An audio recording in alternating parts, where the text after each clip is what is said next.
Hello and welcome. This is the video that you did not know that you needed today. I'm going to give you 5 reasons why you should not practice piano today.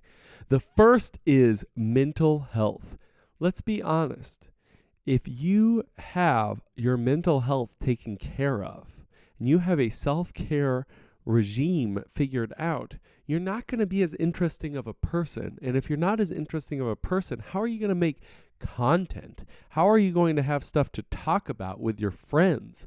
You know, these mental health struggles, that's what really gives us this color that we can just spew online. And if you play piano every day, you're going to cope with that and you're going to be like content and maybe a little happy. And that's going to be a problem if you want to be an influencer like we all want to be. Let's get into number 2, which is consistency. Here's the thing. We all like to be consistent, and we all know that consistency is really where you're going to build value and better yourself. Well, how are we going to do that if we practice? Because guess what? You practice one day, you don't practice the next. Do you know what consistency is all about? Doing the same thing every day. Do you know what you can do every day? Not practice. Not practicing. You have 100% track record of success with that. Why would you want to break that streak? It's kind of like flossing.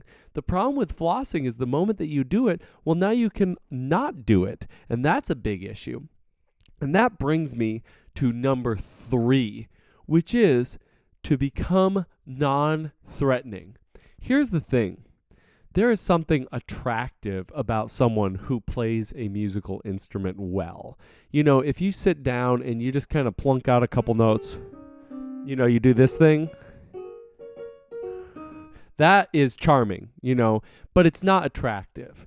But if you sit down and you're just crushing some amazingly emotional charged piece, well, now you find yourself going from friend zone to in the zone, going from acquaintance to that guy over there. You know what I mean?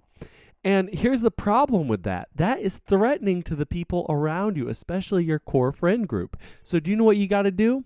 You got to not practice. You know, it's not for yourself. It's actually for your friends. Because if you practice piano, you're going to become so intensely amazing that it's going to bother those around you. You don't want to bother people. You're not that kind of guy. Number 4, it's going to cut into your scrolling time. And as anybody knows now, the most important part of the day is not eating. It's not time with your kids. It's not work. It's that time you spend looking at your phone, checking it, making sure you know what's good. Well, you're not going to have time to do that if you're sitting playing this thing all day. Yeah, I mean, you could set up your phone and scroll while you're doing it, but then neither thing is working very well. So you're going to have to choose. You know, you don't need to learn piano, but you need to scroll on your phone 3 to 4 hours a day. And the 5th is you might become a more interesting, well-rounded person. This is the scariest of all. Like, you don't want to become too cool. You don't want to become